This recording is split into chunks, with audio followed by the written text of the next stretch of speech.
Hello ladies and gentlemen, Big Daddy Top Hat here, joining you once again on this fledgling channel to cover a lesser known piece of wrestling history.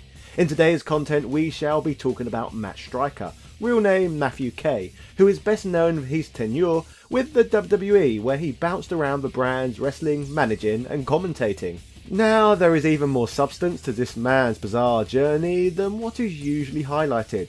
So to help me out with this strange story, I shall be joined by a now regular on here, Oliver Peace, to discuss this topical tale. It is fairly well known within the wrestling community that before a young Matthew was signed with the WWE, that he was working as an independent wrestler and juggling that with his full-time career of being a school teacher, which would even be worked into his character on WWE television at a later date. In fact, Matt was so passionate with regards to pursuing the wrestling portion of his career that in his school vacation time he would take regular wrestling bookings, including touring Japan and making appearances for Ring of Honor. Now, achieving a successful wrestling and teaching career simultaneously is a tall task indeed.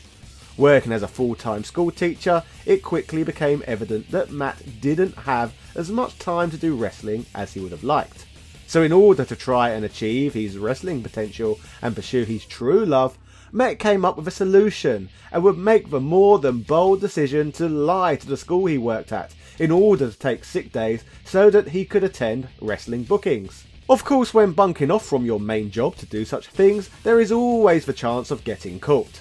But obviously the danger levels intensify if you're professional wrestling in front of thousands of people on your sick days.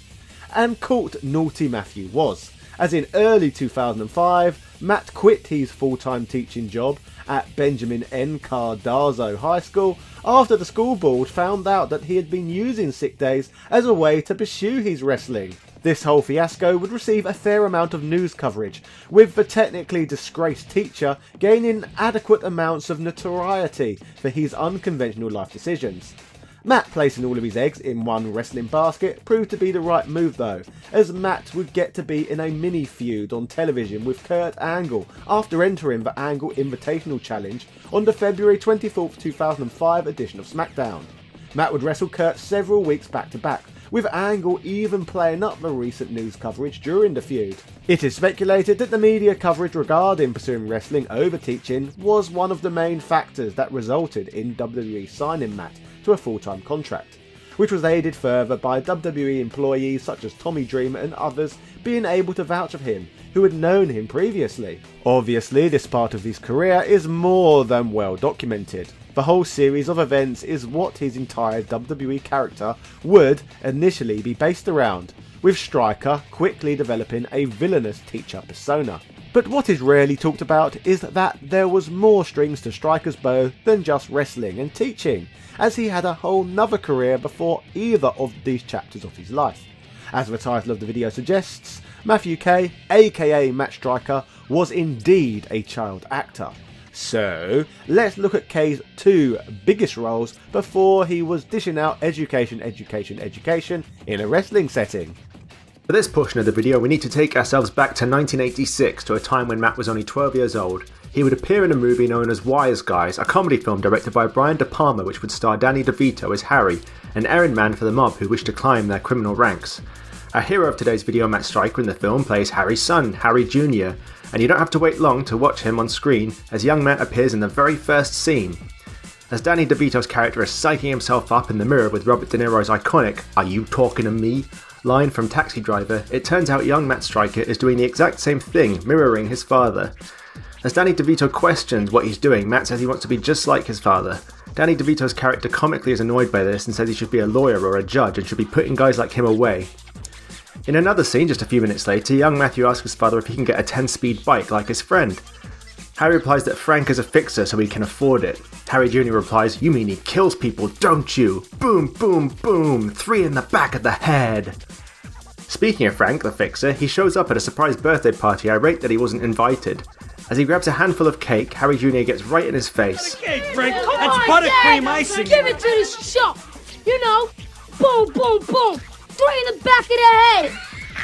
So, if you thought Matt Striker's acting career as a child was a random thing to learn about from out of the blue, surprisingly, his appearance in Wise Guys has a further wrestling link, as Matt also shares a scene where he interacts with bloody wrestling legend Captain Lou Albano, which I must say is an interesting combination indeed, particularly when this all took place years before Matt would ever step inside the squared circle himself. The rest of the movie Wise Guys focuses on Danny DeVito and his friend and fellow Iron Man Mo Dickstein, or as Captain Lou Albano calls him, Dickface!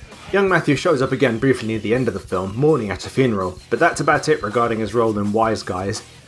Matt's next movie appearance would come in 1988, now aged 14. This one was a made-for-TV movie called The Child Saver, about a successful businesswoman, Andrea, who becomes obsessed with saving a young boy, Jackie, from a life of crime after meeting him selling drugs on the street. Young Matthew Striker plays Marty, who is a friend and fellow pimped-out drug seller for a character who is referred to as Rocky. Matt Striker's character in this is a streetwise kid who also has a drug addiction himself. Jackie and Marty first meet Andrea while trying to sell her a nickel bag. This is what sends Andrea out on a quest to try to get to know Jackie and subsequently get him away from this lifestyle. Matt Striker's next scene establishes his drug problem as he asks Jackie to borrow some money so he can get just another little chunk. As Andrea continues trying to locate Jackie, she turns to Marty to try and get some answers in young Matthew's next scene out on the street. Marty tells Andrea to back off and that she doesn't know what she's getting herself into. And their exchange has been seen by Rocky, who now knows who Andrea is. Andrea manages to locate Jackie, and despite Jackie warning her that Rocky will kill her, she isn't at all dissuaded and persuades Jackie to allow her to help him. In Matt Striker's next scene, he's confronted by Rocky, who's trying to find where Jackie is. Matt Striker is high on something in this scene as Rocky tells him, "If you're gonna get wasted, you better learn to take care of yourself." Andrea loses contact with Jackie at some point and goes back on a search to track him down. She eventually does find the place he's at, a dangerous neighbourhood and apartment block. She runs into some trouble but is saved by none other than, Matt Striker, who points a gun at the would-be assailant. In doing so, he blows his and Jackie's cover though. A horrified Andrea finds Jackie strung out on something and carries him off as a desperate Marty screams, threatening and pleading to stop Andrea from taking Jackie away with his transitioning to puberty cracking voice. Put him down! Put him down, damn it! Come on, lady, put him down! Put him down! I'm gonna do... As the film draws nearer to its end, Rocky enters Andrea's home and our guy is with him and stops Andrea running away with his trusted gun. As Rocky talks about how he's going to stick a knife into her, Marty suddenly has a change of heart and yells at Rocky to leave Andrea alone. Rocky says that he'll pay and Marty replies with, "Yeah, but Jackie's gonna live." And Jackie does live, seemingly with Andrea happy away from the lifestyle she endeavoured to get him out of. So, happy ending. But what happened to Matt Striker's character? Well, the film doesn't bother to let us know. For all we know, he really did pay and was killed horribly by Rocky. I'm shocked Andrea didn't at least do something to ensure Marty wouldn't be harmed or killed. She owed him that much. He saved her life twice. So that just about rounds off Matt's appearances in movies. But one imagines to have nabbed these roles in the first place, he must have been heavily into the arts and acting in general as a youngster.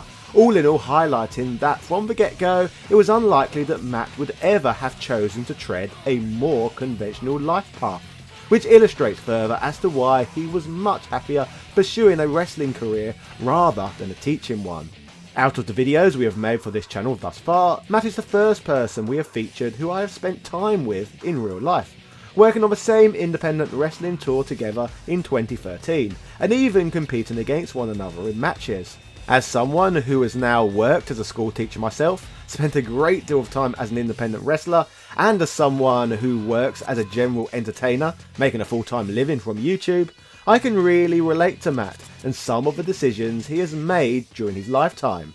From our brief week together 8 years ago, he gave me an extra layer of confidence in wrestling that I simply did not have at that time. I had never had a former WWE wrestler pat me on the back before and say, "Well done." So his humbleness and sincerity will always stick with me.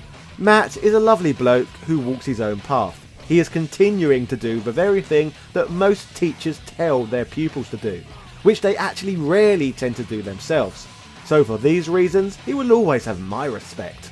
Yeah! If you enjoyed today's content on this lesser known part of wrestling history, let me know what you thought of all of this down in the comments below. Make sure you check out our backlog of videos and be sure to subscribe to never miss an upload. Which wrestling story would you like us to cover next? Yeah! Cheerio.